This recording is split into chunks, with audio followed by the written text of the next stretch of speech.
This episode is brought to you by Accenture. When your advertising operations fall out of sync, everything else follows.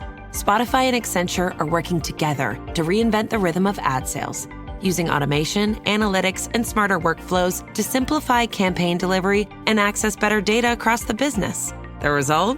Less time spent on operations, more time connecting brands with the moments and fandoms that matter most. Learn more at accenture.com/Spotify. When you need to build up your team to handle the growing chaos at work, use Indeed Sponsored Jobs. It gives your job post the boost it needs to be seen and helps reach people with the right skills, certifications, and more. Spend less time searching and more time actually interviewing candidates who check all your boxes. Listeners of this show will get a $75 sponsored job credit at Indeed.com/podcast. That's Indeed.com/podcast. Terms and conditions apply. Need a hiring hero? This is a job for Indeed Sponsored Jobs. C'est à la lueur d'une petite bougie et de ma lampe de salon que je vous parle ce soir dans ce nouveau podcast. On va parler GR20 et de mon expérience sur ce GR mythique qui est, je le rappelle, le plus difficile d'Europe et je peux vous le confirmer puisque j'ai dû abandonner en plein milieu du chemin, moi qui suis pourtant sportive.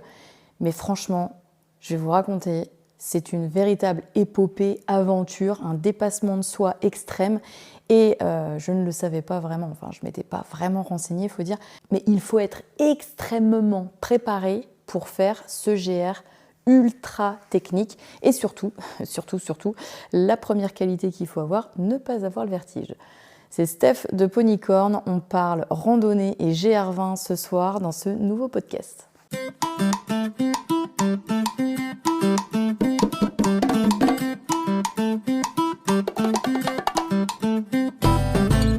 La montagne, c'est une grande histoire pour moi. Si vous avez écouté mes podcasts ou si vous me suivez sur les réseaux, Ponycorn le blog, sur Insta, Facebook, TikTok, YouTube, Snapchat, vous savez probablement que j'ai gravi le Kilimandjaro l'année dernière et c'était en fait une promesse que j'avais faite à ma cousine Lolo qui était comme ma grande sœur, qui est malheureusement décédée d'un cancer du sein triple négatif. Et la montagne était ma phobie et je lui avais promis de gravir ce mont-là, le Kilimandjaro. Donc c'était une altitude extrême puisqu'on est à 5895 mètres et ça me faisait terriblement peur. Je me suis préparée pendant 1 an et je lui avais promis d'aller déposer un de ces bandeaux qu'elle mettait puisque, comme vous pouvez vous en douter, elle avait des chimios et des traitements pour son cancer qui lui ont fait perdre ses cheveux et elle mettait des bandeaux, dont un qu'elle aimait particulièrement. Et je lui avais promis que j'irais mettre ce bandeau au sommet. Chose que j'ai faite, donc j'ai réussi ce challenge et ça m'a transformé en fait la phobie de la montagne en une révélation et j'ai adoré cette expérience, j'ai adoré la montagne. Je dis souvent que ça me lave en fait de mes problèmes, de mes soucis, des pensées négatives et que quand on descend de la montagne, moi j'ai cette sensation en tout cas d'être lavé, de ne plus avoir de problème, comment dirais-je, de retrouver des sensations que je ne connaissais plus, c'est-à-dire se contenter de peu et apprécier en fait la chaleur d'une maison, le confort d'une maison. Là ce soir, je reviens juste du GR20 de tout à l'heure et je peux vous dire que je n'ai jamais autant kiffé mon salon que ce soir avec ma petite bougie, mon petit chien au bout du canapé, ma petite gourde de flotte parce que si j'ai soif pendant le podcast, eh bien, j'ai de la flotte à côté de moi, mais c'est tout bête. Mais quand on a dormi pendant 1 semaine dans un bivouac avec une tempête de fou où on se pelait les miches, ça n'a pas de prix le confort d'un salon ce soir. Bref, donc après cette expérience du Kilimandjaro, j'ai pris goût à la montagne et j'ai voulu me donner un challenge de montagne par an. Pour moi, sans promesse ni rien de Lolo, j'ai fait ma promesse, je lui avais promis, je suis montée en haut du Kili et maintenant je fais ça vraiment pour moi et pour me dépasser. Donc mon challenge après le Kili, c'était de faire le GR20. Au départ, je voulais le faire en entier, du nord au sud et seul. Je me suis très peu renseignée, et c'est de là mon erreur, sur ce GR, et je l'ai sous-estimé puisque je pensais que, vu qu'il n'y avait pas beaucoup d'altitude, ça allait être beaucoup moins difficile que le Kili. Et franchement, techniquement, c'est bien plus dur que le Kilimandjaro. Alors l'altitude, bien entendu, on ne la ressent pas, hein, on a l'impression d'être en bas d'une montagne. Enfin, je veux dire, moi j'habite à côté de la mer, j'ai pas d'altitude et je ressentais aucun problème de respiration ou quoi. Hein. Si, j'ai été vite fait essoufflée le premier jour, comme d'habitude quand je fais de la montagne, mais vraiment rien de spécial. Et c'est là mon erreur, c'est que j'ai sous-estimé ce GR20 qui est un monstre, mais clairement, il faut le dire, c'est un monstre. C'est techniquement très difficile et c'est surtout, il faut être vraiment très préparé. Donc au départ, je voulais le faire du nord au sud et seul, c'était un projet que j'avais seul. Je voulais partir avec un guide et puis petit à petit, j'en ai parlé à ma meilleure amie, Alissa, qui est très sportive et qui fait du crossfit avec moi et ça lui a beaucoup plu et elle a voulu m'accompagner. Donc d'un projet seul, c'est devenu un projet de copine. Et on a préparé ça un petit peu pendant des mois. Alors préparer, c'est le grand mot, on parlait de ça, mais on n'a absolument pas du tout préparé ce GR. À tel point que Alissa, on s'était un petit peu dévisé les tâches. Moi, je m'occupais de tout ce qui était résade, refuge, etc. Et elle préparait un petit peu le tracé. Et on s'est vu toute une après-midi pour créer le tracé. Donc, vu qu'Alissa ne pouvait pas s'absenter 15 jours parce qu'elle est maman et elle a des impératifs, elle voulait faire le GR en entier en une semaine. Moi, je savais dorénavant que ce n'était pas possible vu ma condition physique et je lui ai dit tout de suite non, c'est pas possible. Donc elle me dit à ce moment-là, on part une semaine et on fait que le sud. Bon, moi j'étais un peu déçue au départ parce que je voulais le faire en entier, puis je me dis j'avais ouï dire que le nord était assez difficile, donc je me dis pourquoi pas faire le sud et puis tant pis, c'est pas un challenge extraordinaire, encore une fois je sous-estime le truc, c'est pas un challenge extraordinaire, on sait une balade entre copines. Donc on prépare notre petit truc, on était très excités de ce voyage, vraiment on l'attendait avec impatience et arrive donc le fameux jour du départ, c'est-à-dire il y a à peu près une semaine, enfin il y a tout juste une semaine. Et on arrive donc à l'aéroport à Nantes avec nos sacs, on avait vraiment préparé nos sacs. Alors moi, vraiment touriste, je voulais partir avec mon sac à dos de CrossFit, qui était un sac à dos tout à fait normal. Et Alissa, qui est un petit peu plus habituée des randos que moi, me dit non, ça va pas, prends un vrai sac de rando, je t'en prête un, on va passer notre temps avec le sac sur le dos, tu vas pas être à l'aise, prends un sac mieux. Effectivement, lorsque je charge mon sac avant de partir avec tout ce qu'il faut dedans, et encore on prend des choses assez légères et très peu de rechange pour éviter que ce soit trop lourd, je me retrouve avec un sac de 11 kg.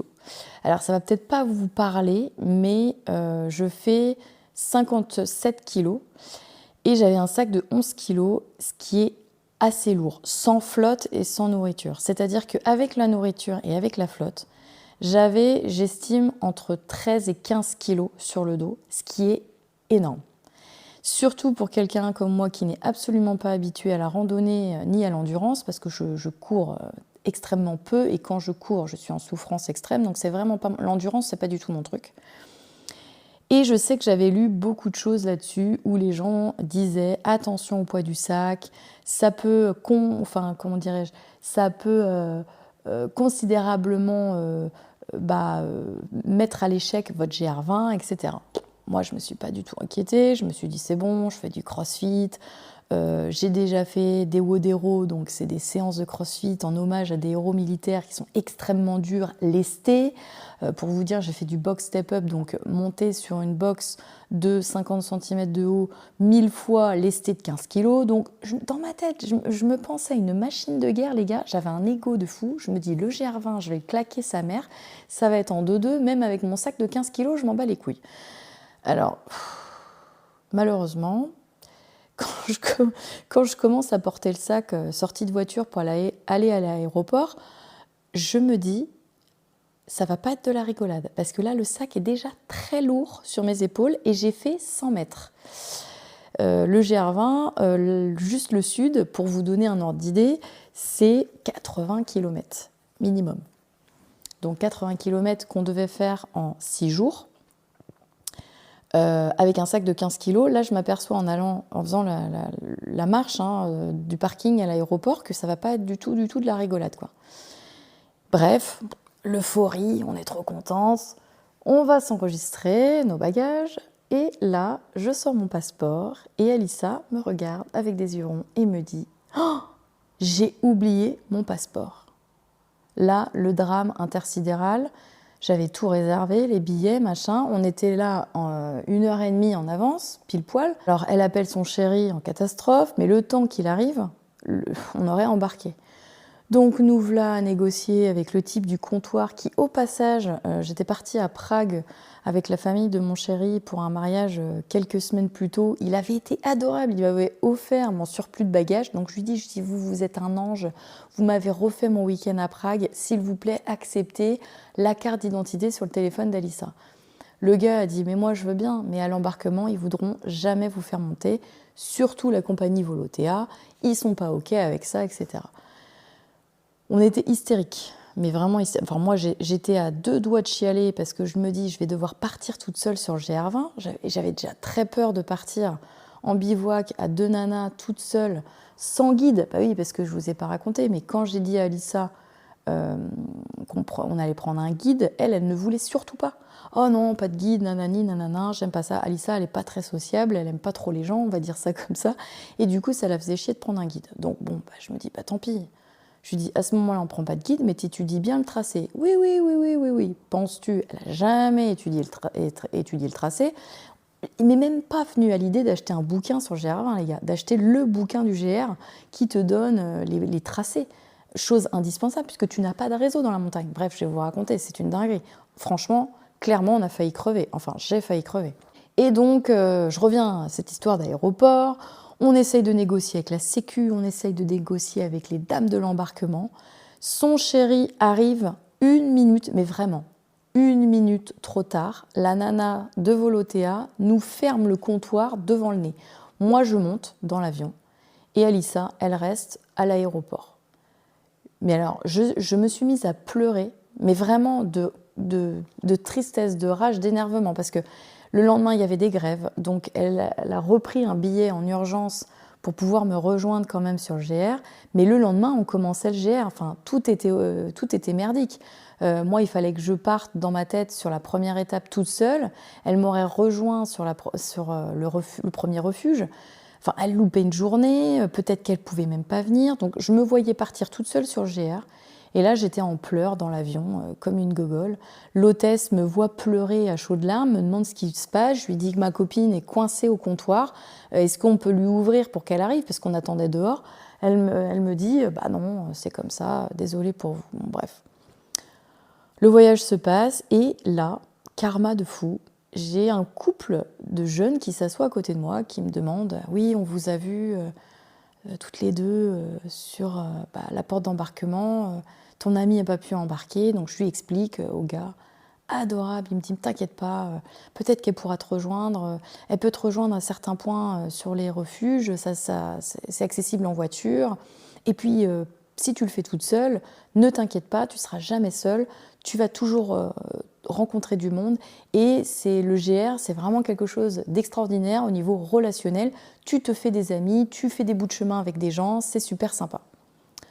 Bon, il me remonte le moral, mais vous imaginez même pas, il s'appelle Hugo, et sa petite femme, Camille, à côté, adorable, me dit, alors bref, je ne sais plus comment ça vient, mais me dit, on vient juste de se marier ce week-end, on était le mardi, et la Corse, c'est notre voyage de noces. Et là, franchement, on se met à discuter tout le long du vol. C'est des trailers, ils aiment le sport, ils aiment la rando. Et on se trouve des points communs et on parle tout le vol. Et moi, ma tristesse disparaît. Et je me dis, la vie est bien faite des fois parce que quand tu es au bout du rouleau et tu te dis, putain, on a préparé ça depuis des mois, ma meilleure amie va peut-être jamais pouvoir me rejoindre sur ce GR20, je vais devoir me le taper toute seule et sans guide. Eh bien, eux, ils me remontent le moral. En 1h45, ils me remontent le moral. J'arrive à l'aéroport, Alissa, têtue comme une mule, c'est une machine cette meuf. Elle m'envoie un texto, elle me dit « Appelle-moi tout de suite, j'ai trouvé la solution ». Entre-temps, Hugo et Camille m'avaient dit « Tu dois te rendre à Porto Vecchio parce que Notre nuit devait se passer dans un Airbnb, notre première nuit à Porto Vecchio, et je savais qu'il fallait que je rejoigne Porto Vecchio. Et Hugo et Camille, au lieu que je prenne le bus, me proposent de m'emmener. Mais vraiment adorable. Ça leur faisait un espèce de détour parce qu'eux, ils allaient à Bonifacio. Donc c'était juste à côté, mais en Corse, il y a de la montagne, donc ça fait un détour quand même important. Mais vraiment adorable, c'est pas grave, on a l'Airbnb à 18h, on peut faire un détour pour toi, ça nous dérange pas. Vraiment adorable. Mais des gens adorables, des petits jeunes trop mignons. C'est une des belles rencontres qui n'était pas sur le GR, mais vraiment, il y a encore des gens vraiment bien sur Terre, hein, je peux vous le dire, et vraiment gentils. Donc Alissa me dit ne pars pas à Porto Vecchio, j'ai trouvé la solution, on va inverser nos étapes du GR. Parce que effectivement, petit flashback, j'avais donc réservé les vols. En fait, le GR20, c'était le cadeau d'anniversaire d'Alissa. Je lui avais proposé de lui offrir tout, la bouffe, le logement, les billets d'avion pour son anniversaire. Et j'avais envie de lui faire un beau cadeau. Et donc, je lui avais dit que je lui offrais le GR20. Donc, c'est moi qui réservais les billets d'avion. Sauf que je suis un peu tête en l'air et j'avais pas trop suivi le truc. Donc, je prends l'aller Ajaccio, nanani, parfait. Je prends l'aller, Figari, qui est dans le sud. Et on devait repartir de chez sa maman qui habite Ajaccio. Sauf que le billet retour, avant donc de partir en Corse, je réserve le billet retour, mais je le réserve à Figari. Et là, en fait, ça nous faisait 3 heures de route. Donc elle me dit, vu que tu t'es plantée, alors Alissa, elle a un sacré caractère, hein, donc elle m'a un petit peu fait la gueule quand je me suis trompée de machin, hein, je me suis pris une petite cartouche, ouais, nanana, n'importe quoi, t'exagères, je t'ai dit Ajaccio, là. Moi, j'avais mal compris, j'avais compris qu'elle m'avait dit n'importe quel aéroport, puisque j'ai soit mon grand-père, soit ma mère qui peut venir nous chercher, donc moi, connaissant pas du tout la Corse, j'avais même pas regardé la carte. Je me suis dit, on arrive à Figari, on part de Figari, tu vois. Enfin, moi, c'est logique dans ma tête. Ben non, pas du tout. Bon, bref, je lui avais envoyé au passage en plus le screen, donc il y avait marqué Figari en gros. Elle n'a pas fait gaffe, elle a dit oui, vas-y, réserve. Et puis c'est quand j'ai réservé que je me suis pris une douille. Ouais, bon, bref. Et donc, elle me dit, puisque tu t'es planté au retour, on inverse notre GR20. Au lieu de partir de Figari et de remonter à Vizzavone vers le nord, on va partir de Vizzavone et on va aller vers le sud Figari. Comme ça, on prendra l'avion du retour à Figari.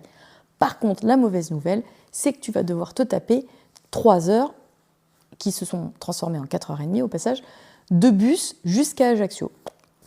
Bon, moi j'ai envie de te dire, j'avais que ça à faire, hein, donc je lui dis, pas de problème. Elle me dit, écoute, au lieu de dormir dans le Airbnb, tu vas dormir chez ma mère, comme ça tu seras en sécurité, parce que ouais, la meuf du Airbnb qu'on avait réservé était complètement chelou. Elle nous faisait des histoires, un coup elle voulait bien nous accueillir, un coup non, un coup c'était ok pour l'horaire, un coup non. Enfin, jusqu'au dernier moment, on ne savait même pas si le Airbnb allait être disponible pour nous, et on flippait un peu d'être un peu à la rue, quoi. Bon, on avait notre tente, mais bon, faire du camping sauvage dès le premier jour, c'était peut-être pas top. Donc bref, un petit peu que des merdes à la con comme ça, avant de partir, qui nous ont un peu stressés. La meuf du Airbnb qui est bizarre, moi qui me trompe de billet, et puis le pompon Alissa qui voyage tout le temps, qui oublie sa carte d'identité, son passeport pour aller à l'aéroport, n'importe quoi, le truc débile, enfin le truc que personne fait, sauf une fois de temps en temps quand t'es complètement à côté de la plaque. Donc voilà, donc ça part mal.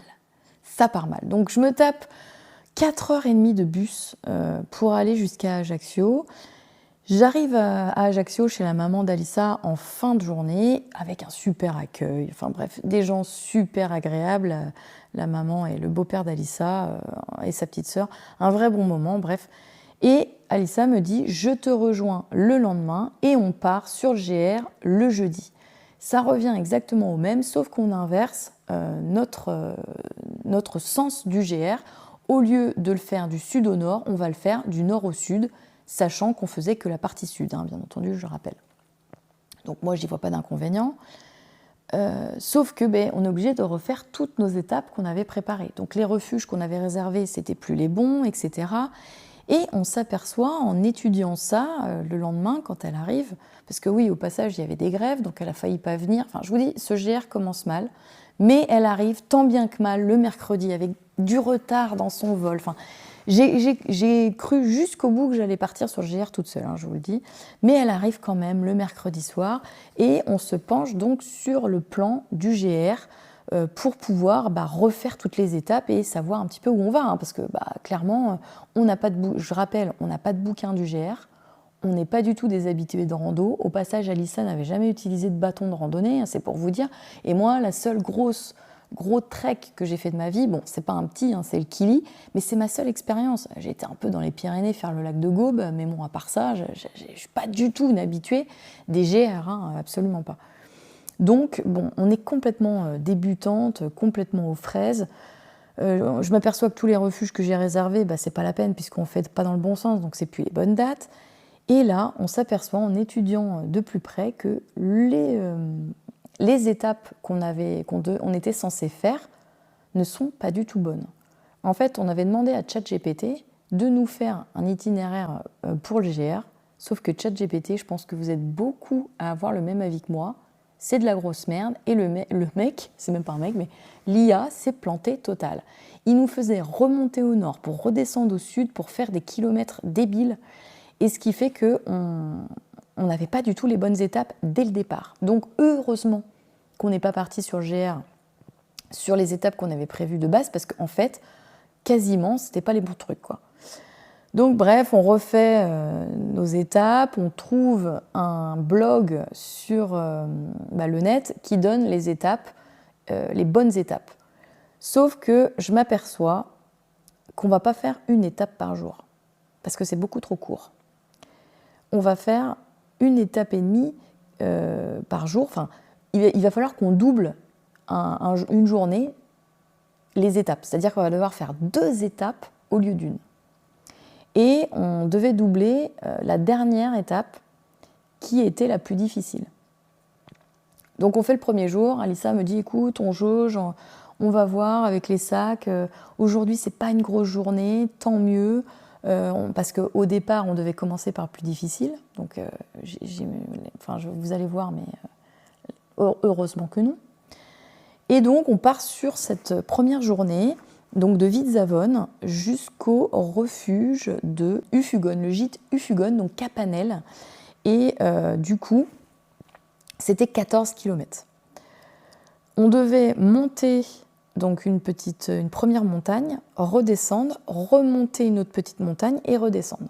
C'était une bonne étape, mais pas trop technique et pas trop difficile. Je m'aperçois dès les premiers kilomètres que mon sac est beaucoup, mais beaucoup trop lourd. À tel point que je suis régulièrement obligée de faire des pauses. Alors vous allez me dire c'est normal, mais quasiment toutes les heures. Alors il faut savoir que lorsque j'ai fait le Kili, on avait donc un guide forcément qui imposait un rythme assez lent pour préserver l'endurance et pour s'adapter aux plus faibles entre guillemets d'entre nous. Et on avait notamment mon ami Julien qui est handicapé et qui n'avançait pas très vite. Et du coup, on avait un rythme vraiment lent. Et moi, ça me convenait extrêmement bien au Kili. Et du coup, j'ai voulu reproduire ça. Sauf que on n'avait pas de guide, donc on n'avait pas de leader, entre guillemets. Et on n'était que 2, dont Alissa, qui n'a pas du tout, mais pas du tout le même pace que moi, donc le même rythme que moi, ni le même niveau. Elle a 26 ans, moi j'en ai 40, elle fait beaucoup de cardio, elle fait de l'aérox, etc. Donc c'est une endurante. Elle a une très bonne condition physique, c'est une bigorexique, donc elle fait du sport à outrance. Et surtout, elle a 26 ans, quoi. Et là, je vois qu'on n'est pas du tout dans le même mood. Alors moi, j'étais partie dans...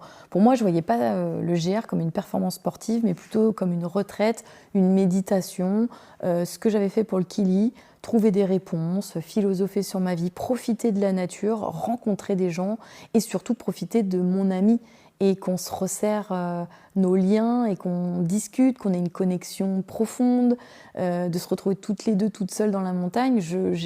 J'imaginais vraiment le truc un petit peu... j'enjolivais probablement le truc un petit peu en me disant on va se retrouver encore plus proches, ça va être extraordinaire. Sauf que je m'aperçois au bout de la première heure qu'on n'est pas pas du tout dans le même mood. Alors j'en avais parlé bien sûr avec Alissa, on en a parlé longtemps. Moi je lui avais dit, écoute, on n'est pas là pour faire de la compète, parce qu'avec son mec d'habitude, quand elle fait de la randonnée, leur délire c'est au lieu de faire la rando en 8 heures, ils la font en 4 heures. Donc ils font en mode un peu trail. Et moi je lui avais dit, écoute, je te préviens, j'ai pas cette condition physique et surtout j'ai envie de profiter. J'ai envie de profiter du paysage, de la nature, de toi. J'ai envie de me sentir bien dans ma peau, d'avoir des réponses à mes questions. Et elle aussi, qui est un peu perturbée dans sa vie, dans le sens où elle se pose des questions sur sa vie, comme tout le monde. Je veux dire, il n'y a pas de truc spécifique, mais elle se pose des questions sur son avenir, sur sa vie. Je lui dis, c'est le moment, tu vas pouvoir trouver des réponses. Sauf que je vois, dès la première heure, qu'on n'est pas du tout dans le même mood. Déjà, elle met sa montre, on est toutes les deux avec nos montres en mode rando pour justement avoir des infos sur Strava. Alors moi, ça me sert juste d'indicateur de kilomètres. Et j'aime bien savoir combien de calories je brûle, ça c'est mon délire. Et je sais que sur de l'endurance, on brûle beaucoup, donc j'étais curieuse de savoir. Mais moi, à aucun moment, le Strava, c'est mon goal de vie, quoi. Et je vois qu'Alissa, elle le prend tout de suite en mood super sport. En mood challenge de sport de fou, Strava à donf, la montre à donf. Et en fait, elle avait mis sa montre en pause automatique. Sauf qu'en rando, je n'avançais pas assez vite à son goût. Et surtout pour sa montre qui se mettait en pause constamment. Et ça l'a agacée au plus haut point, à tel point qu'elle ne voulait pas arrêter sa montre parce que sinon ça allait biaiser ses perfs, ce qui fait qu'elle faisait des allers-retours. Mais elle me donnait le tournis et je me disais, elle va jamais tenir une semaine à faire des allers-retours comme ça, c'est un truc de fou. Donc elle partait devant à fond, puis elle revenait me voir, puis elle partait, puis elle revenait. Et je me tape toute la première journée comme ça, et là j'avoue que j'ai une extrême déception en me disant, on n'est pas du tout dans le même mood. On n'est pas du tout dans le même mood. Elle est en mode robot, perf sportive, machine de guerre. Et moi, je suis en mode, je veux profiter de la montagne, je veux prendre mon temps, etc. Et je vois un petit peu que ça l'agace. Je vois que ça l'agace de faire des pauses. Elle n'a pas besoin de faire de pauses. Moi, j'ai un peu d'expérience de la grosse montagne avec le Kili. Et je savais que c'était très important, surtout pour mon métabolisme, de manger très régulièrement, de s'hydrater très régulièrement. Mais Alissa, alors je ne sais pas si elle est surhumaine ou quoi, mais elle est capable de faire une rando de 5, 6, 7 heures sans bouffer presque rien, enfin une boîte de thon, et en buvant 500 ml d'eau en plein été. Moi, je suis absolument pas capable de ça. J'ai besoin de boire beaucoup, très régulièrement, et j'ai besoin surtout d'énergie, donc de manger plein de petites choses très régulièrement, comme je faisais au Kili. Donc je me mets en mode Kili, je me mets à faire des pauses très souvent, des petites pauses, mais des pauses pour manger, etc. Et puis, on m'a toujours dit, sur un gros trek, quand tu as faim, c'est trop tard. Donc, j'attendais pas d'avoir faim, même si parfois je commence à avoir le ventre qui gargouillait, je me disais, oh là là, j'ai faim. Et ce premier jour, je me dis, il ne faut pas que j'attende d'avoir faim. Bref. Mais Alissa n'était pas du tout dans ce même mood. Puis elle était, encore une fois, je rappelle, habituée avec son chéri à faire des perfs de malade sur de la rando. Donc, c'est une débutante en rando de montagne, certes, parce qu'elle n'en a pas fait énorme, enfin, quoique, elle en a fait plus que moi probablement, mais elle n'a pas fait de gros GR en montagne. Et en fait, là, je m'aperçois que c'est une machine de guerre. Que la nana, en fait, on n'a pas du tout le même niveau, on n'est pas du tout dans le même mood. Et là, je me dis, je vais en chier. Pas de bol, ce premier jour, on se tape une tempête, à tel point qu'il y a certains endroits, on ne peut même pas tenir debout quasi. On est complètement déséquilibré avec le vent qui souffle en rafale très fort. Et on a nos sacs qui nous emportent, en fait. Donc on croise des gens qui nous disent ah, faites attention, il y a des rafales annoncées à 200 km/h en sommet. Et moi je prends ça trop à la rigolade, je me dis ils se foutent de ma gueule, 200 km/h. Sauf que quand on arrive au sommet, ah ben là on rigole pas.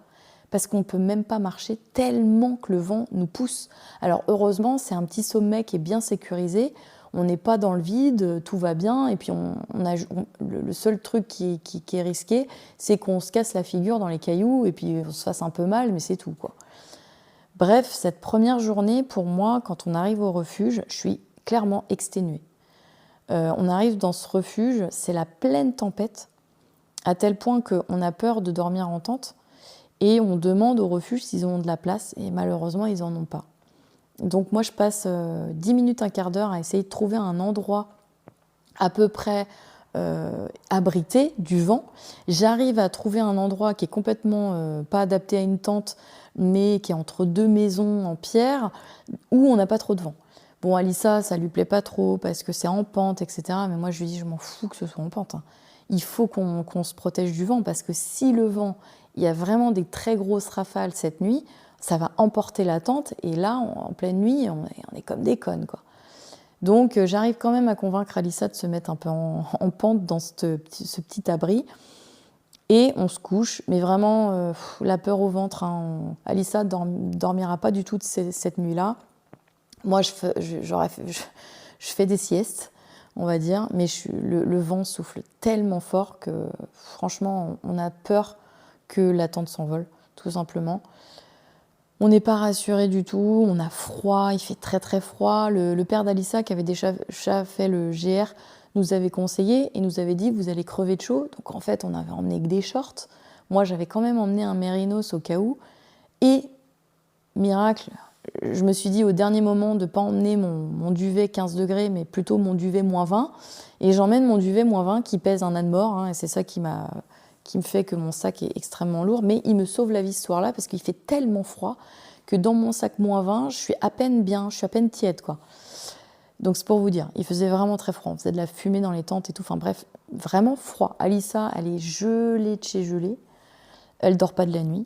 Et on se réveille le lendemain matin dans un état pitoyable. Alissa me dit, j'en peux plus, je suis épuisée. J'ai fait une nuit blanche, j'ai dormi 1 heure. Je sais pas comment ça va se passer aujourd'hui, mais ça va être galère. On plie la tente, on part. Et là, Alissa se blesse au psoas. Elle se fait mal. Alors, je pense que c'est les allers-retours de la veille, comme ça, sur 14 km. Elle en a peut-être fait 20, hein, tellement elle a fait d'allers-retours. Qui font que, je pense, ça a fatigué son muscle qui était déjà affaibli avec tout le sport qu'elle faisait. Et là, je pense qu'elle se fait une élongation sur le psoas.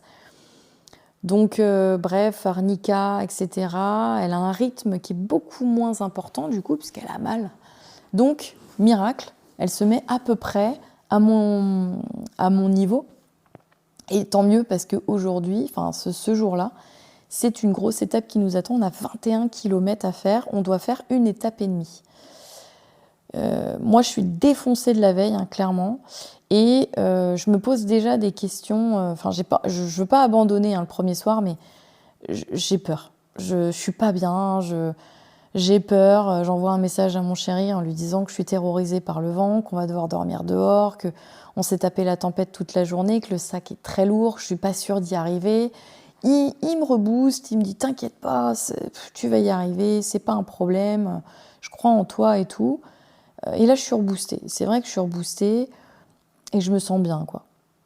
Le lendemain, on part. Franchement, c'est plutôt agréable. Il y a plus de vent. Et du coup, il fait presque chaud. Et c'est des paysages qui sont très beaux toute la matinée. Mais c'est reparti. Je fatigue. En fait, le sac est tellement lourd que j'ai des problèmes de dos, comme beaucoup de gens. Hein. Et puis surtout, là, je les dents pas. Et en fait, ça me défonce les cervicales et les dorsales entre les 2 omoplates, là. Et je souffre, mais ça me fait tellement mal. Donc, je suis obligée de faire des pauses régulières, des petites pauses. Et ça saoule Alissa, qui, je vous le rappelle, avec un niveau, une endurance bien plus importante qu'eux, et puis une condition physique plus importante que moi. Et elle se fait chier, quoi. Elle se fait chier, elle est toujours en mood sport. Et puis moi, je suis en mood profiter de la vie, profiter de la montagne, profiter de ma copine. Mais bon, vu qu'on n'est pas dans le même mood, on n'est pas du tout raccord, on n'est pas du tout sur la même longueur d'onde. Elle n'a pas trop envie de parler, elle est dans sa perf.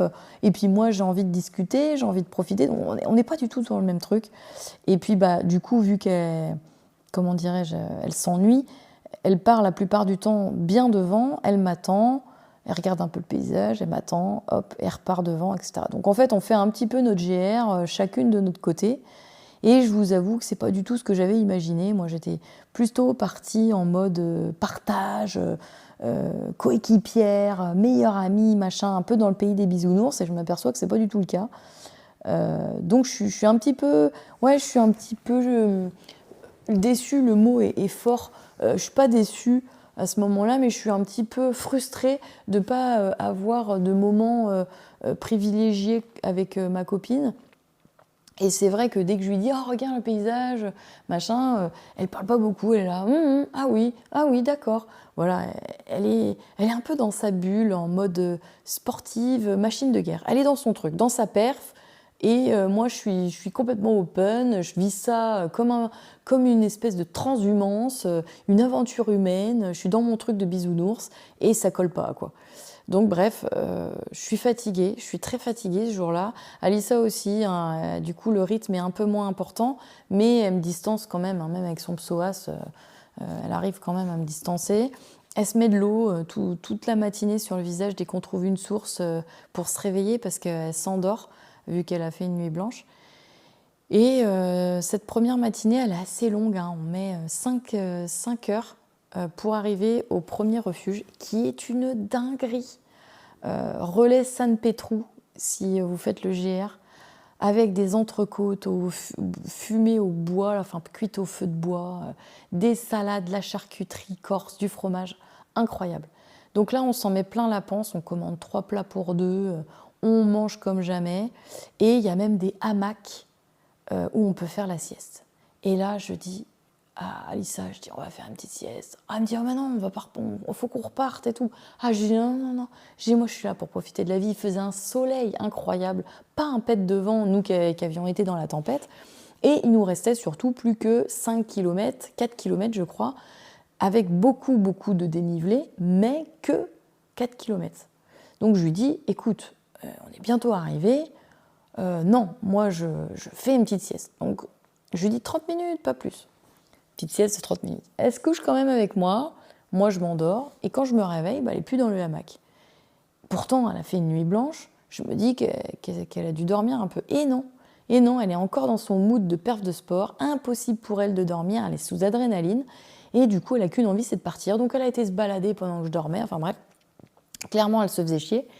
Et je vois que ça la saoule de faire des pauses, c'est une perte de temps pour elle, elle est en mode finir le GR, aller à la prochaine étape, go. Puis moi je suis toujours en mode profiter de la life, quoi.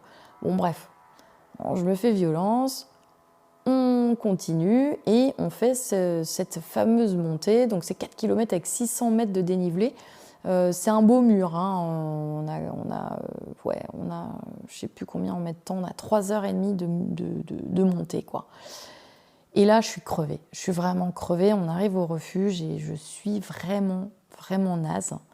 On arrive au refuge de Prati et au refuge de Prati, eh bien, le problème, c'est que c'est hyper archaïque.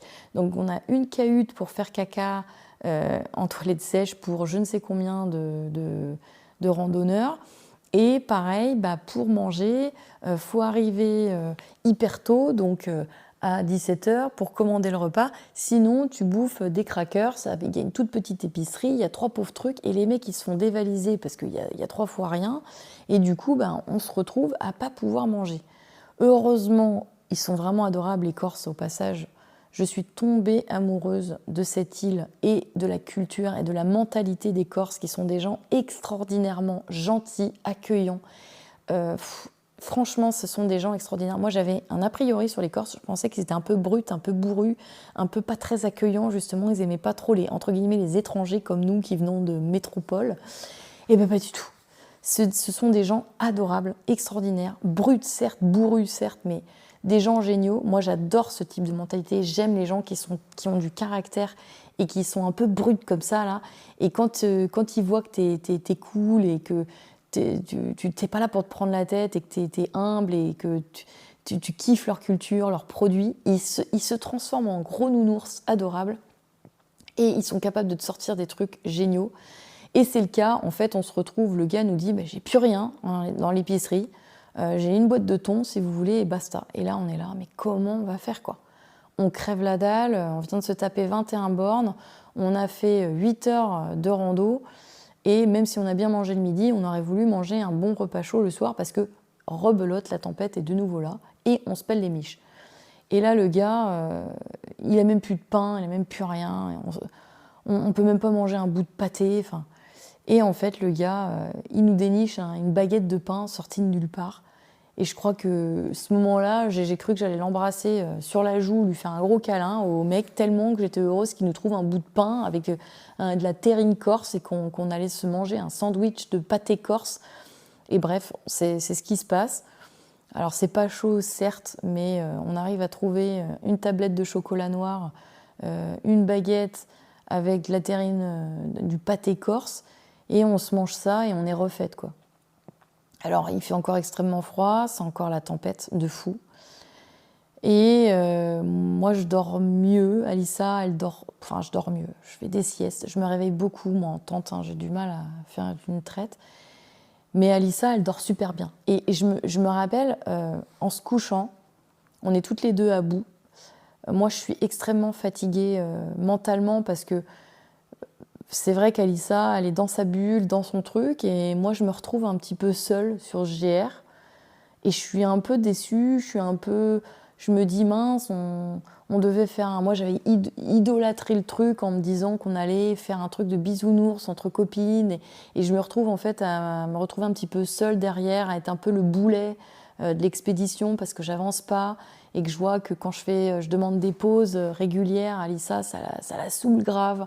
Donc je suis pas très à l'aise, quoi, et je me dis mince, je suis un peu déçue du truc. J'en peux plus physiquement, je suis très fatiguée. Et Alissa, c'est pareil, elle n'a pas dormi la veille, elle est un peu ronchon. Elle est dans sa période de règles, au passage, ça joue énormément sur le mental, sur le moral et tout. Donc elle est pas cool, elle est pas bien dans son truc, quoi. Et elle me dit, écoute, j'ai envie d'abandonner aussi. On se pose la question si on abandonne. Enfin, elle me dit, si je dors pas cette nuit, on redescend demain. Et moi, je lui dis, écoute, là, je suis très fatiguée, je suis pas sûre d'y arriver. En fait, ce qui me terrorisait, c'était de devoir doubler une étape. Sachant que les 2 premiers jours, on avait juste fait une étape plus le deuxième jour, une étape et demie. Et moi, je me dis, on va devoir doubler une étape, on va devoir faire 2 étapes en un jour. Et c'est-à-dire qu'il va falloir faire plus qu'aujourd'hui. Et aujourd'hui, c'était une étape et demie, 21 km. Et il y avait ce fameux jour où on devait doubler, où on allait faire 27 km avec un dénivelé de bâtard infini. Et là, je me suis dit clairement, je ne suis pas capable. Je ne peux pas faire plus que ce que j'ai fait aujourd'hui, sans faire de pause, et en arrivant surtout avant la nuit. Faut se dire que Alissa, elle mange très peu pendant ce GR parce qu'elle n'a pas faim. Elle est tellement sous adrénaline et en mode sportive qu'en fait ça lui coupe la faim. Moi ça me le fait en compète de crossfit, mais là moi j'étais à la cool donc j'avais faim. Et elle pas du tout, et ce qui fait qu'elle bouffe quasiment rien, on s'arrête même pas quasiment pour manger. Donc moi je lui dis il faut qu'on s'arrête, il faut qu'on mange. Je suis tout le temps demandeuse en fait de pause et ça me met dans une position où je suis un peu la relou du binôme. Et ça crée un bébé tension où voilà, elle est un peu saoulée parce que je suis pas du tout au même niveau qu'elle, que je la freine quelque part. Et qu'elle voit qu'en fait, on ne va jamais s'en sortir sur GR parce que je suis tout le temps à vouloir faire des pauses, j'ai mal au dos, j'ai ci, j'ai ça, et bon, je suis un peu le boulet du truc, quoi. Donc, déception mutuelle, on se chamaille pas du tout, hein, mais on sent qu'on est un peu sous tension toutes les deux.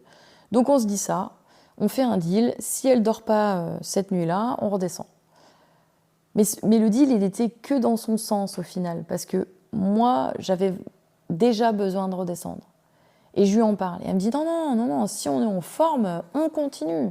Elle me dit demain, tu vois, toi, tu peux te dépasser. Ok. On se réveille le lendemain. Alors elle a dormi magnifiquement bien, moi beaucoup moins. Je suis dans un état de courbature avancé plus, limite gériatrique, j'ai envie de vous dire. Je n'arrive même pas à marcher jusqu'au refuge pour manger, pour commander un café, je ne sais quoi. C'est Alissa qui va. J'ai du mal à me réveiller, c'est une horreur. Alors, on a un lever de soleil magnifique qui aide fortement à me remonter le moral et à me dire non, je ne peux pas retourner chez moi, il faut que je continue. Et surtout, on est en binôme et je me dis, voilà, je dois bien ça à Alissa. Enfin, je lui dois rien au final, mais je me dis, il faut que je continue quand même pour elle, je ne suis pas toute seule. Donc, je me fais violence et au lieu de redescendre et de faire demi-tour et de refaire les 4 km pour aller au relais Sainte-Pétrou et repartir en ville et terminer notre séjour à la plage, je me dis, vas-y, je continue le GR. En plus, c'était soi-disant, sur le papier, une petite étape de 10 km et demi. Et quand on prend le petit déjeuner, on recroise des gars qu'on avait déjà vus quelques jours, enfin, au début du GR, très sympas, qui nous disent, nous, on double l'étape aujourd'hui, il n'y a que 4h45 ce matin et 4h cet après-midi. Le gars nous dit, ce matin, ça va monter, descendre un peu, on va faire des crêtes, mais cet après-midi, c'est roulant. Bon, Alissa me dit, vas-y copine, on fait ça, on double l'étape aujourd'hui. Mais moi, je n'avais pas du tout prévu ça. Surtout qu'il était tard, il était 8h du matin. Et quand on double une étape, il vaut mieux se lever très très tôt pour pouvoir arriver pour bouffer, puis surtout avant la nuit, puisque ça se couche rapidement. Le soleil, là, en ce moment, dans les montagnes, à 19h30, il faisait nuit, quoi. Donc, tu n'avais pas intérêt de te louper. Sauf que là, il est 8h. Et là, je lui dis, ok, je veux bien le faire. Par contre, il faut qu'on trace, on se dépêche, on part. Elle me dit ok, on se dépêche, on part, mais il est déjà beaucoup trop tard. Et en fait, ce que j'apprends sur cette journée-là, c'est que moins il y a de kilomètres à faire sur le GR, plus c'est dur. Et là, c'est pas une petite étape. On fait donc le refuge de Prati pour aller au refuge de Ucciolu. Et Prati Ucciolu, je n'ai jamais eu autant peur de ma vie que sur cette étape-là. Elle fait 10 km et demi. Avec un big dénivelé, alors je ne m'en rappelle plus, mais je crois que c'est 1000 mètres des plus, un truc comme ça. Et en fait, on monte sur les crêtes. Et on est à flanc de falaise, sur des trucs abrupts, où on est obligé de se mettre en étoile de mer, avec le vide derrière nous, avec un vent, parce que je vous rappelle qu'on est régulièrement sous la tempête, il y a des rafales qui arrivent, c'est infernal ce vent, un coup ça se calme, un coup ça arrive et ça prévient pas. Montagne, climat de montagne, normal quoi. Et en fait, moi j'ai pas forcément trop le vertige, je l'ai eu plus jeune, mais je l'avais plus. Je m'aperçois que je l'ai encore, et quand on arrive à flanc de falaise et que le vent s'engouffre dans nos sacs. Alors moi de 15 kilos, Alissa avait un sac qui était beaucoup plus léger, elle devait avoir 10 kilos. Et en fait, quand le vent s'engouffre dans nos sacs, on est déséquilibré et Alissa manque de tomber dans le vide à une reprise. Et là, on flippe, clairement. Heureusement, on est avec des Belges qui sont habitués à la rando et qui sont super cool. Et qui nous donnent plein de conseils, qui me disent comment mettre mes bâtons pour pas dans mon dos, pour pas que ça soit dangereux. Pour que je puisse m'accrocher aux pierres, et là ça se passe beaucoup mieux. On fait de la crête toute la matinée, enfin toute la journée, parce qu'en plus le gars, je vous rappelle, le matin nous dit il y a 4h45. Sauf que le gars, il avait 20 ans et il était hyper sportif. Et sur le guide, c'était pas 4h45, c'était 6h30. Et là, en fait, moi je vois les heures tourner et les kilomètres qui n'avancent pas, et je me dis mais c'est pas possible, c'est pas 4 heures. Je comprends pas. On n'arrête pas de grimper, on n'arrête pas d'être sur des falaises. C'est interminable, ces crêtes. Et c'est extrêmement dangereux, mais vraiment très dangereux, à tel point qu'à un moment, on arrive à un sommet avec des pierres qui sont posées, je sais pas, on a l'impression que c'est deux pics qui se sont éboulés les uns contre les autres et les pierres sont suspendues dans le vide. Et il y a un vent, mais interminable. Et en fait, je suis accrochée aux pierres à 2000 mètres d'altitude et je suis en train de pleurer sa mère parce que en fait le vent me pousse dans le vide et je sais que si je lâche mes mains juste pour avancer, à tout moment le vent peut me déséquilibrer et je tombe et je meurs. Et je n'exagère pas, tous ceux qui ont fait le GR sauront de quoi je parle. Il y a des passages qui sont extrêmement dangereux et tous les ans il y a des morts et on peut mourir sur le GR20. Clairement, quand on n'est pas bien préparé, quand on n'est pas intelligent comme nous, on peut mourir. Surtout qu'on ne regardait même pas la météo avant de partir. On avait regardé vite fait la météo sur le truc d'iPhone pour se dire ça va, il fait beau. Sauf qu'en climat de montagne, la météo elle change quasiment toutes les heures. Et en fait, tu peux te taper un orage d'un coup qui n'était pas prévu parce que le temps est très changeant, il y a beaucoup de vent. Et là, on se retrouve dans des positions mais hyper dangereuses parce qu'on est inconsciente. En fait. Alors Alissa, elle est toujours dans son mode sportif, elle n'a pas peur, elle me pousse au cul, limite un peu allez copine, allez, un peu bourru quoi. Et moi en fait ça me fait encore plus paniquer. Et je me mets à pleurer, j'y arrive pas. Je sais à ce moment-là que de toute façon le GR20 je le terminerai pas. Je le terminerai pas parce que on devait doubler l'étape ce jour-là. Et en fait on se retrouve à finir cette étape-là, donc Prati-Ucciolo, moi en 7h30. Et elle arrive une demi-heure avant moi, elle arrive en bas. Et en fait, 7h30 au lieu de 6h30, et dans un état d'hypoglycémie, je suis à 2 doigts de tomber dans les pommes à chaque pas que je fais. Je n'arrive même plus à descendre. Quand on voit le refuge au loin, je me dis ça y est, c'est bon, je suis sauvée, entre guillemets.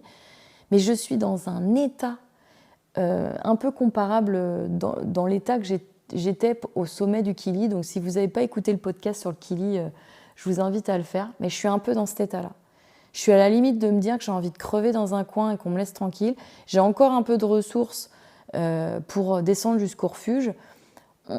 Durant ces 7h30, on s'arrête une fois. Enfin, on s'arrête régulièrement pour faire des micro-pauses de 2 minutes, 5 minutes max, grand max. Je ne crois pas qu'on ait fait beaucoup de pauses de plus de 5 minutes, de plus de 2 minutes.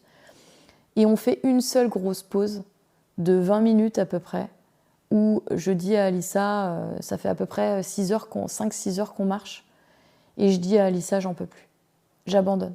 J'en peux plus. Je me mets à pleurer. Elle me dit, mais pourquoi tu pleures ? Elle comprend pas, elle est dans son truc. Elle est dans son truc de sport. Elle est jeune, elle est dynamique, elle a plein de ressources. Elle a des capacités qui sont bien plus importantes que moi physiquement. Et là, elle comprend pas. Elle se dit, mais qu'est-ce qu'elle fout l'autre ? Elle pas chialé comme une merde alors qu'il se passe rien. Elle est à 10% de son truc. Moi, je suis dans le violet, les gars. Je suis même plus dans le rouge. Je suis dans le violet. Je suis même plus à 100%. Je suis même plus à 200% de mes capacités. Je suis à 1000% de ce que je peux faire. Je suis dans un état physique et mental, mais je suis au bout du rouleau, quoi. Et je pleure.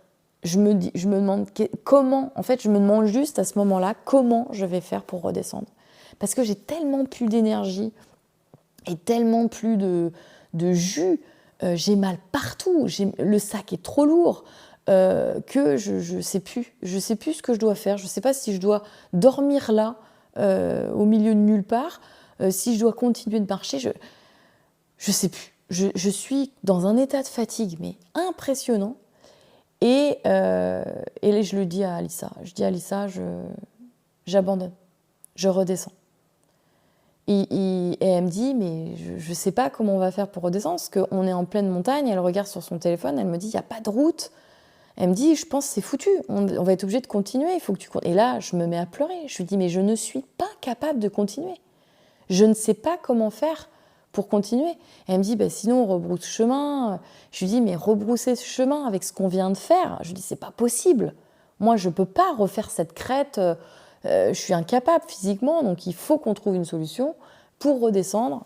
Et là, je suis dans un état en me disant, j'arrive au refuge et je vais essayer de demander au mec s'il n'y a pas un chemin quelque part qui redescend, et sinon, qui nous conseille et tant pis. Et je lui dis, écoute, tant pis, Alissa, de toute façon, on loupera l'avion, mais on mettra une journée de plus pour descendre. Mais moi, je ne peux pas doubler encore plus l'effort que ce que je fais là. Ce que tu me demandes de faire, ce n'est pas possible. Et là, elle comprend qu'en fait, sa copine, elle n'est pas du tout à la hauteur, quoi. Et elle est super frustrée, super vexée. Du coup, je vois qu'elle est pas bien, elle est déçue. Alors, elle est super mignonne parce que quand elle voit que je suis vraiment pas bien, elle descend plus vite que moi au refuge. Donc, elle est quasiment une demi-heure plus vite que moi au refuge pour trouver une solution pour moi pour redescendre. Et elle va demander au gars du refuge comment on peut faire, est-ce qu'il y a de la nourriture, est-ce qu'on peut manger chaud, est-ce qu'il y a des douches chaudes. Enfin bref, elle est vraiment hyper dynamique parce qu'elle voit que je vais pas bien. Elle essaye de me booster, elle essaye de me laisser dans ma bulle. Enfin, elle a vraiment un comportement cool à ce moment-là. Elle oublie un petit peu sa perf et puis elle se concentre, elle voit que je vais très mal. Donc elle se concentre un peu sur moi et puis elle trouve plein de solutions. Elle va m'acheter du coca à l'épicerie, des graines, des machins. Et puis, elle me ramène ça dans la tente pour que je me requinque. Et vraiment, elle prend soin de moi et ça fait du bien. Et là c'est vrai que c'est un moment cool dans le sens où je vois que, voilà, je sais qu'elle est très déçue, je sais qu'elle est frustrée, je sais qu'elle est énervée de ne pas finir, mais elle s'occupe quand même de moi, quoi. Et quand elle demande au gars du refuge, le gars, elle me dit « C'est bon, copine, on est sauvés, tu vas pouvoir redescendre. Il n'y a que 3 heures de route demain, c'est que de la descente, c'est facile, le monsieur nous assure que c'est facile et tout ça. » Et là, moi, c'est cette sensation que j'ai quand elle me dit ça en descendant, elle est incroyable. Je me dis « Putain, je suis sauvée, quoi. » Et le gars, elle est tellement excitée et tellement, elle se fait chier, hein, clairement, il faut se le dire. Hein, elle a des très très bonnes capacités. Et en fait, elle se fait chier sur GR20 avec moi. Elle est capable de doubler les étapes chaque jour, quand moi, j'en fais à peine une et je suis épuisée. Donc en fait, elle me laisse à peine descendre, elle crie du haut, du bas, et moi je suis encore en haut. « Copine, c'est bon, nanana. » Et le gars du refuge, je l'entends dire « Mais laisse-la arriver, bon sang, laisse-la arriver, tu vois bien qu'elle est fatiguée. » Enfin bref, c'est un sketch assez drôle. Mais elle est tellement contente d'avoir trouvé une solution que elle me le crie. Enfin bref, c'est un bon moment. Et puis, on loue une tente, même pas notre tente tellement on est fatigué. On loue carrément une tente alors qu'on a la tente dans le sac. Hein. Mais moi, je suis tellement dans un état qu'elle se foutra de ma gueule après parce qu'elle m'appelait la momie, parce que je me mets en momie dans mon duvet et je bouge plus. Je mets mes jambes en l'air, je bouffe du coca, des cacahuètes, et puis après, on a un plat chaud avec des pâtes. Je m'enfile les pâtes et après, je me remets en momie. Enfin bref, je suis épuisée. Mais moi, à chaque fois que je vais en montagne, j'y vais dans un but précis. Donc là, c'était passer un moment entre copines, mais il y avait des trucs quand même dans ma vie qui n'étaient pas encore réglés. Je dis pas encore parce qu'à chaque fois que je vais en montagne, je trouve la solution. Et là, il me restait un dernier truc de ma vie à régler. Peut-être que je vous en parlerai dans un futur podcast. Je sais pas. C'est un truc très privé, en lien avec ma famille. Et pour l'instant, je n'ai pas envie d'en parler. Mais peut-être que je vous ferai un podcast là-dessus un jour, si l'envie me prend de vous en parler. Et ce truc n'est pas réglé, quoi, dans ma vie. Et j'espérais, en faisant le GR20, trouver une solution pour ce problème-là. Et en fait, c'est assez rigolo la vie, mais c'est au moment où je dis j'abandonne. Je suis au bout du rouleau, en hypoglycémie, je suis déshydratée, je suis dans un état, mais... J'ai rarement été comme ça. Hein. La dernière fois, c'était au sommet du Kili, c'était 2 fois pire que ça, mais je touchote ça et je suis dans un état d'extrême fatigue. Et c'est à ce moment-là, quand je me dis dans ma tête, c'est bon, j'abandonne. Je trouve toutes les réponses. Je trouve toutes les réponses à mes questions. Tout s'éclaire. Et là, je le dis à Alissa, je lui dis voilà, je vais faire ça, j'ai trouvé les réponses. Elle me dit bon, voilà, t'as trouvé. Voilà, on peut rentrer. Elle dit ça. Je sais qu'elle dit ça pour moi parce qu'elle est complètement déçue de son aventure GR20. Pour elle, c'est un échec et Alissa, c'est quelqu'un qui n'a pas l'habitude de l'échec. Elle réussit tout ce qu'elle entreprend, ou quasiment. Et l'échec, elle a beaucoup de mal avec ça. Alors, elle est jeune. Moi, c'est l'inverse. Moi, je cherche l'échec pour me dépasser, pour trouver une victoire à un moment donné. Mais pour avoir une victoire, il faut avoir un sacré nombre d'échecs avant. Et Alissa, elle n'a pas encore cette expérience de vie qui fait que pour elle, l'échec, c'est ce qu'il y a de pire au monde. Mais moi, l'échec, je trouve que dans l'échec, il y a tellement de belles choses. Il y a tellement de ressentis, de dépassements, de réflexions après derrière en se disant tiens, je vais le refaire. Je ne vais pas faire ça comme ça, je vais refaire. De correction, d'amélioration. Et l'échec, ça amène l'amélioration, ça amène la recherche de la perfection. On n'arrive jamais à l'atteindre, mais la recherche de l'amélioration, la recherche de la perfection, la recherche de l'optimisation. Et moi, l'échec, je le cherche tout le temps. Et Alissa, elle le vit assez mal, l'échec, mais elle a de l'empathie et je suis son amie. Et du coup, pour elle, elle est contente pour moi que j'ai trouvé des réponses à mes questions. Et donc, on passe la nuit à Uchiulu avec des mecs, encore une fois, dans les refuges adorables, qui me requinquent, qui me parlent, qui me disent que... Enfin voilà, et ça fait du bien, les Corses, ils sont là, ils sont bienveillants, ils jugent pas. T'as foiré ton GR, tu redescends, c'est pas grave, c'est normal, la montagne corse, elle est dure, elle est exigeante. Et ça fait du bien. Et du coup, on redescend de notre GR. C'est une ambiance un peu particulière parce que, c'est un échec. Moins un échec parce que j'ai pas fait ce que je devais faire, c'est-à-dire j'ai pas fini mon GR, mais je le vis plutôt bien puisque j'ai trouvé les réponses à mes questions. Mais je suis plus déçue pour Alissa qui, je voyais qu'elle voulait faire cette perf sportive absolument. Et vu qu'elle est jeune et qu'elle est très... le regard des autres est très important pour elle, encore à cet âge-là. Et c'est vrai que de devoir dire aux gens, non, j'ai pas fini le GR, à cause de ma copine Boulet, entre guillemets, c'est un peu difficile pour elle à assumer.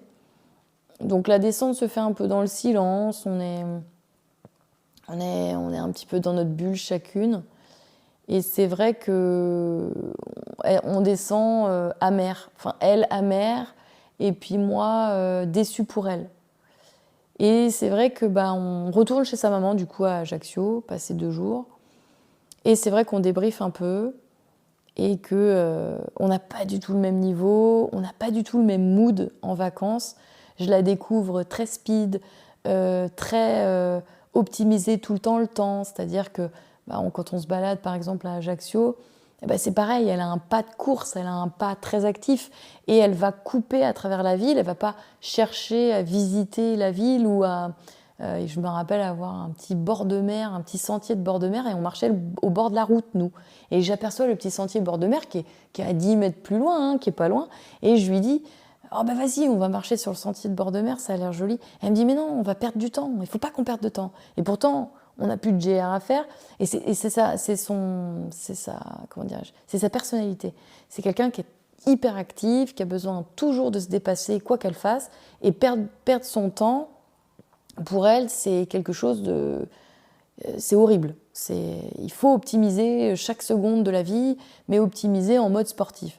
Et moi, c'est l'inverse. Moi, je suis quelqu'un... Alors, on ne dirait pas comme ça quand on me rencontre en événement ou dans les vidéos, mais parce que je fais plutôt speed, mais en vrai, je suis hyper cool comme nana et même un peu cool, quoi.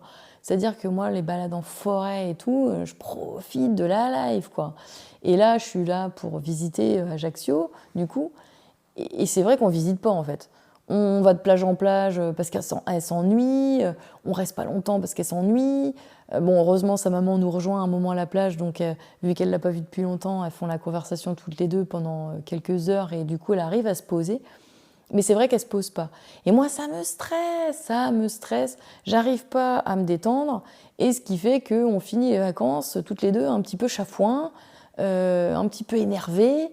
Et c'est vrai qu'on se quitte un petit peu en mode... on a passé trop de temps ensemble, on est un petit peu grognon, quoi.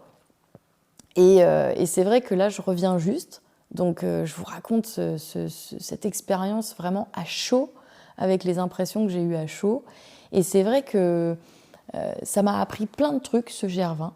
Je regrette absolument pas. Alors, je suis sûre que vous êtes en train de vous dire, mais est-ce qu'elle va le refaire, du coup, puisqu'elle a foiré ? Bien sûr, je vais le refaire. C'est prévu. Pas avec Alissa, ça c'est sûr. J'étais pas avec la bonne personne, je pense, comme elle. Elle n'était pas avec la bonne personne pour le faire. On n'a pas du tout le même niveau, on n'a pas du tout le même mood, même si on s'entend bien sur énormément de points. Sur ce point-là, c'est pas notre délire de partir en vacances ensemble. On l'a vu, c'est un échec, hein, clairement. Mais bon, maintenant, comme on s'est dit, on le sait. Et bien sûr que je le referai. Je le referai avec mon chéri, en entier. Alors vous allez me dire, mais elle est complètement barjot. Elle n'arrive déjà pas à faire le sud. Et parce que le nord est réputé pour être encore pire que le sud, hein, au niveau vertige et dangerosité des crêtes. Mais avec mon chéri, je me sens en sécurité. C'est quelqu'un qui est très apaisant. C'est quelqu'un qui est très protecteur. Qui est très très empathique, extrêmement empathique, et on est amoureux tous les deux. Donc je sais très bien qu'il sera là pour moi. Et en fait, moi, je sais que je suis capable de dépasser mes capacités physiques si mentalement je suis portée et je me sens en sécurité. Et c'est vrai qu'avec Alissa, c'était pas le cas, puisqu'on était un peu chacune dans notre coin. Et Alissa, elle est très solitaire, donc elle a fait son mood sportif un peu dans sa bulle. Et du coup, mentalement, moi, je me suis craquée. J'ai pas réussi à toute seule à me booster. Et je pense qu'avec Flo, mon chéri, ça peut mentalement m'aider énormément qu'il soit là. Et bien sûr, je ne vais pas refaire les mêmes erreurs. Je vais emmener un sac du même poids qu'Alissa, c'est-à-dire entre 7 kg sans bouffe et sans eau, c'est ce qu'elle avait, et max 10 kg avec bouffe et eau. Elle avait à peu près 9 kg plutôt que 15. Hein, c'est du suicide, 15. Donc 6 kg de moins quand même, ça joue. Donc un sac moins lourd. Je vais m'acheter un sac très ergonomique. Je vais mettre le prix, mais j'aurai un sac super bien pour pas avoir mal au dos. Et surtout, je vais me préparer. Je vais me préparer mentalement. Je vais me préparer physiquement. Et je vais le refaire donc en juin 2026 avec mon chéri. Et on partira soit du sud au nord, soit du nord au sud. Je ne sais pas encore ce qu'on va faire. Et on fera une étape par jour et on va prévoir large pour le faire. C'est-à-dire qu'on prévoira un jour une étape plus des jours de rab. C'est-à-dire que s'il y a un orage, on reste au refuge et on perd une journée et c'est pas grave. Et c'est-à-dire que je ne ferai pas la même erreur, je ne prendrai pas de retour d'avion, je prendrai un aller simple et le retour, je le prendrai au dernier moment. Comme ça, je serai sûre de ne pas louper mon vol. Tout simplement. Donc je vais faire différemment, je vais m'entraîner et je vais aussi préparer mon parcours, c'est-à-dire que je vais m'acheter des bouquins, je vais regarder des vidéos sur YouTube de gens, alors j'ai commencé déjà, mais de gens qui ont fait des records, des gens qui ont fait le GR20 en long, en large, en travers, des gens qui donnent des conseils pour optimiser ce GR20 et ne pas avoir peur. Je vais aussi me renseigner sur comment avoir la météo en direct ou quasi direct pour ne pas prendre de risques. Et surtout, mon chéri, Flo, est très habitué à la montagne puisque petit, son papa était directeur d'une colo de montagne. Donc en fait, tous les étés, pendant son enfance jusqu'à quasi adulte, il allait en montagne pendant 10 jours faire du bivouac, faire les Pyrénées en long, en large, en travers. Donc il connaît très très bien la montagne. C'est quelqu'un qui a une très bonne condition physique, qui est endurant. Et je sais que lui, il ne va pas me lâcher du tout. Il sera là mentalement pour me soutenir et il sera à côté de moi. On vit ensemble, on est amoureux, donc ça ne sera pas le même mood que Alissa. Et je pense que là, je peux réussir. Peut-être que ce sera encore une fois un échec. Peut-être que je veux la grosse part du gâteau. Peut-être que de vouloir faire le GR20 en entier, alors que je n'ai même pas réussi à faire le sud en entier, c'est du suicide, vous allez me dire. Mais moi, j'y crois et il me reste 9 mois pour me préparer. Donc, je vais me préparer. Je vais marcher. Je vais vraiment prendre pas ça à la légère parce que là, je l'avais pris à la légère, le GR20. Je pensais bêtement qu'en ayant fait une fois le Kili dans ma vie, j'étais une machine de guerre sur toutes les montagnes. Eh bien non, la montagne m'a bien remis à ma place et tant mieux. Donc je vais me préparer et on va également tous les deux se préparer avec Flo, faire un petit peu de bivouac sur 2-3 jours, par exemple dans les Pyrénées, des trucs comme ça, pour voir un petit peu notre mood, comment on arrive à se connecter tous les deux, si ça matche bien et si on est raccord, si le binôme est nickel aussi, autant dans la vie que dans la rando, parce que c'est vrai que c'est pas la preuve avec Alissa, hein. Dans la vraie vie, on est les deux doigts de la main, on fait du sport en permanence ensemble, etc. Mais en rando, en trek, pas du tout, quoi. Donc voilà, ça prouve que c'est pas parce qu'on est hyper amis qu'on va être compatible sur une expérience de vie comme celle-ci. Donc c'est vrai qu'avec Flo, j'y crois plus. Je me dis qu'on va être bien plus compatible qu'avec Alissa. Et moi, je sais que mentalement, si je suis portée, si quand ça va pas, j'ai quelqu'un pour me dire non, mais t'inquiète pas, tu vas y arriver, tu vas le faire. Moi, ça va me porter. Et c'est vrai qu'Alissa, c'est pas quelqu'un comme ça, elle va être plus dans le mode bah allez, c'est pas dur quoi, vas-y quoi, on y va. Parce qu'elle, elle est pas du tout dans le mal, donc elle comprend pas que moi à 40 ans, avec mon sac de 15 kilos, c'est le bout du monde quoi. Mais bon, c'est une expérience de vie, c'est cool. Et moi, je trouve ça sympa d'avoir vécu ça, parce qu'on connaît mieux les gens. Maintenant, je connais beaucoup mieux Alissa, je sais comment elle est dans des moments comme ça de retranchement et tout ça. Je connais ses points faibles, je connais ses petites manies, son caractère et tout ça. Donc c'est vrai que ça permet de connaître vraiment bien les gens. Et si c'était à refaire, je le referais 50 fois. Et l'échec, je le referais 50 fois. Et c'est vrai que voilà, je vais le refaire. Mais au mois de juin, et mieux préparé, je vais prendre en fait mon échec, cette expérience-là, pour revenir plus forte la prochaine fois. C'était Steph de Ponycorn pour ce podcast GR20. N'hésitez pas à me faire des retours sur ponycorn-le-blog sur Instagram ou sur ponycorn-lifestyle, puisque c'est sur lifestyle que je mets toutes les randos. D'ailleurs, je vais publier la vidéo du GR20 puisqu'on a filmé un petit peu. Donc si vous voulez la voir, c'est sur Instagram ponycorn-lifestyle. Faites-moi vos retours si vous avez déjà fait le GR20. Qu'est-ce que vous en avez pensé ? Ou alors vous avez envie de le faire et vous avez des trucs à me demander, des anecdotes, des astuces, quel refuge est sympa, etc. N'hésitez pas à me faire des retours en message privé sur Insta, j'adore. Ça me fait tellement plaisir de savoir que vous écoutez les podcasts sur ces plateformes-là et d'avoir vos retours, que vous soyez d'accord, pas d'accord, tout ça, moi ça me fait kiffer. Donc je vous laisse faire vos petits retours en DM sur Ponycorn Lifestyle et Ponycorn le blog sur Instagram. Sur ce, je vous retrouve dans un nouveau podcast vendredi prochain à 22h.